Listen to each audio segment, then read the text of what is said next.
Small boats, rough seas, and a political problem many British governments promised to solve, but haven't.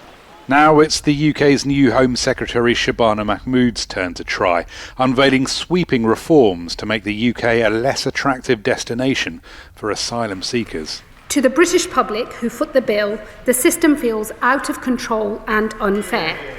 It feels that way because it is. The pace and scale of change has destabilised communities. It is making our country a more divided place.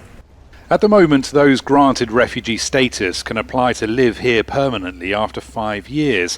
Now the government wants to make asylum temporary and revoke it if a home country is deemed safe. Those who don't come by official routes will have to wait 20 years before they can get permanent residency unless they work or study. And the government wants new powers to kick people out whose applications fail. So why is it hardening its policy? Well, because immigration has overtaken the economy as the top concern of voters, and the right-wing press and anti-immigration Reform UK party are portraying every small boat that comes across the channel behind me as this government's failure to get a grip. This year, more than 39,000 people have arrived in the UK by small boats, more than in the whole of 2024. And 2023, but below the total at this point in 2022. Stop the boats! Send them home!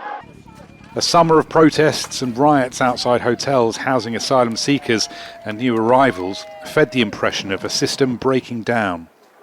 So the government has looked to Denmark, a country that brought asylum applications to a 40-year low with some of Europe's toughest immigration policies. Deterrence and a faster, less lenient appeal system are what the UK's government wants too.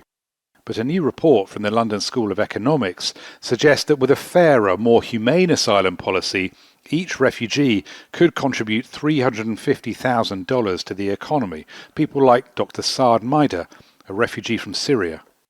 It saddens me, obviously, because if you're not going to do it on moral grounds or on humane grounds, then surely you should be doing it on economic grounds, because it makes more sense. But the government is set on its course. Rightly or wrongly, it thinks its electoral survival depends on it. Rory, Challands, Al Jazeera, Dover, England. Don't miss out. Get the full picture. Subscribe to Al Jazeera for reliable news, expert insight. Like, share, stay ahead.